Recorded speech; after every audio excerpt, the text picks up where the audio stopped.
नमस्कार, स्वागत है आपका एनएमएफ न्यूज में। मैं हूं आपके साथ शबनम। नासिक के चर्चित टीसीएस धर्मांतरण कांड में पुलिस को बड़ी कामयाबी हाथ लगी है। पिछले 1 महीने से फरार चल रही इस घिनौने कांड की मुख्य आरोपी एचआर निदा खान को पुलिस ने छत्रपति संभाजी नगर से धर दबोच लिया है। निदा खान पर नासिक की एक नामी आईटी कंपनी में हिंदू महिला कर्मचारियों के यौन शोषण और उन पर धर्म परिवर्तन का दबाव बनाने वाले आरोपियों की मदद करने का संगीन आरोप है। ये वही निदा खान है जो जब टीसीएस में धर्मांतरण का खेल उजागर हुआ तो मौका देखते ही पतली गली से फरार हो गई। पुलिस की टीमें लगातार उसकी लोकेशन ट्रेस कर रही थी, लेकिन शातिर निदा लगातार ठिकाने बदलकर चकमा दे रही थी।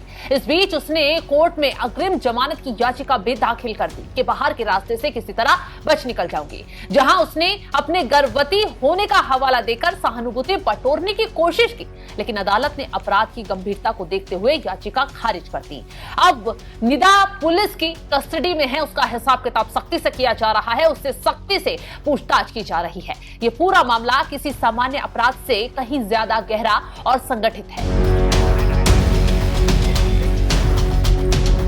नासिक की इस मल्टीनेशनल कंपनी के ऑफिस में ये कॉर्पोरेट जिहाद फरवरी 2022 में मार्च 2026 के बीच चलता रहा।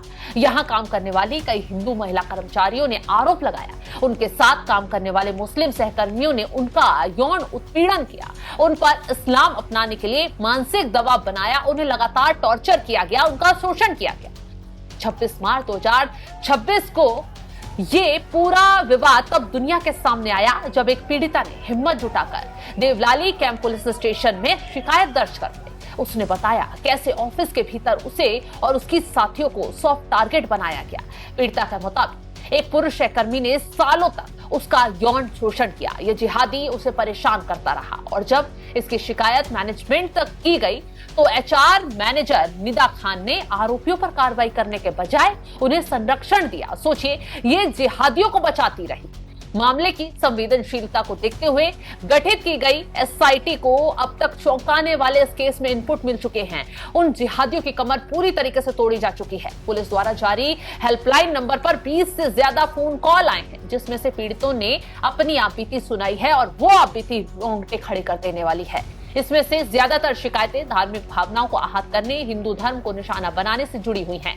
जांच में सामने आया कि इस आईटी कंपनी के भीतर 8 महिलाओं और एक पुरुष कर्मचारी को इस्लाम धर्म अपनाने के लिए प्रेरित और मजबूर किया गया। हालांकि पुलिस के सामने चुनौती यह है कि खौफ के कारण लोग फोन पर तो शिकायत कर रहे हैं, लेकिन औपचारिक रूप से गवाही देने सामने नहीं आ रहे। इसके बावजूद अब तक 12 लिखित शिकायतें और 9 एफआईआर इस मामले में दर्ज की जा चुकी हैं।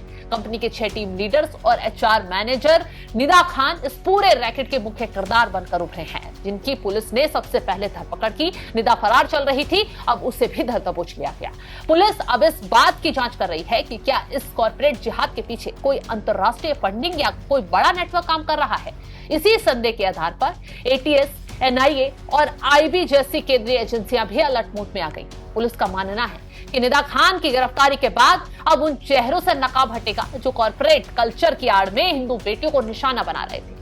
कंपनी के 7 आरोपी पहले ही सलाखों के पीछे हैं और अब निदा खान से पूछताछ में इस साजिश की हर परत उधेड़ी जाएगी।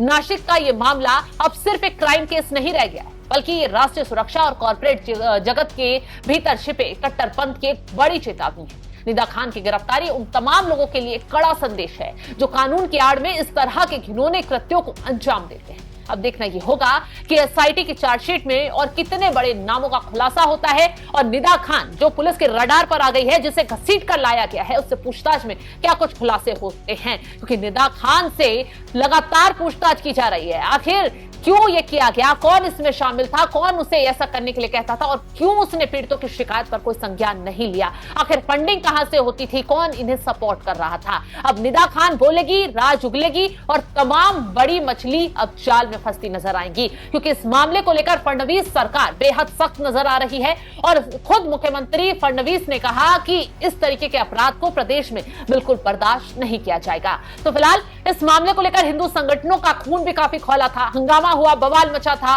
टीसीएस के ऑफिस में बवाल किया गया था, लेकिन इस मामले में पुलिस ने पूरा सहयोग करते हुए ताबड़तोड़ एक्शन लिया और आश्वासन दिया पीड़ितों को, उन्हें इंसाफ दिलाया जाएगा और इस जिहादियों का हिसाब कर दिया जाएगा। तो फिलहाल निदा खान रडार पर है, पूछताछ चल रही है। इस खबर को लेकर आप क्या कुछ राय रखते हैं, कमेंट बॉक्स में जरूर बताइएगा।